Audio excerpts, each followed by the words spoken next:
जे मेन्शन केले ना त्यात तुम्ही असं सांगितलं की कोणतं विधान आहे ज्यांच्यामुळे मी अपमान केला असं वाटते, त्याबाबत पण हा खुलासा होत नाही ताई. पक्ष परत तुम्हाला विचारू शकतो ना याबाबत? नाही, ते काय पक्ष विचारू शकतो? कायद्याने विचारणार आहे ना. मी ज्या वक्तव्यावर तुम्ही मला खुलासा मागताय ते वक्तव्य त्याच्यामध्ये नमूद नाही, एवढाच विषय. त्याच्यामुळे तुम्ही कोर्टासारखी हेरिंग अजिबात चालवू नका.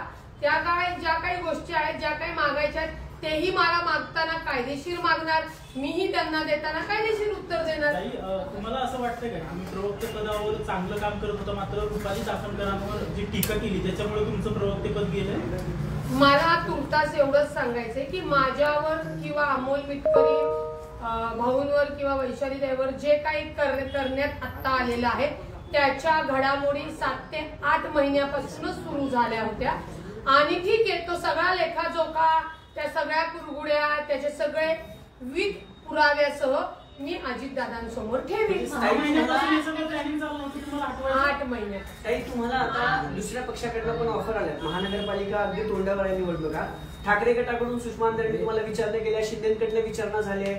काय हे सगळं आहे? अजून कुठल्या पक्षाकडनं विचारणा झाली का? तुमचा निर्णय काय? या सगळ्या गोष्टीमध्ये, या सगळ्या राजकारणातल्या कुरगुडीच्या या प्रकरणामध्ये एक चांगली गोष्ट माझ्या लक्षात आली की या राजकारणामधले काही पक्ष, काही नेते हे खरंच चांगले आहेत. कारण का काम करणाऱ्या कार्यकर्तीला, लोकप्रतिनिधीला, आज माझ्यासारख्या महिलेला, कार्यकर्ती भगिनीला उद्धव बाळासाहेब ठाकरे यांच्याकडनं विचारणा करण्यात आली, शिंदे साहेब शिवसेना यांच्याकडनं विचारणा करण्यात आली, भाजप आहे. म्हणजे चांगल्या काम करणाऱ्या कार्यकर्त्याच्या सोबत काही नेते अत्यंत खमकेपणे पाठीशी उभे राहतात.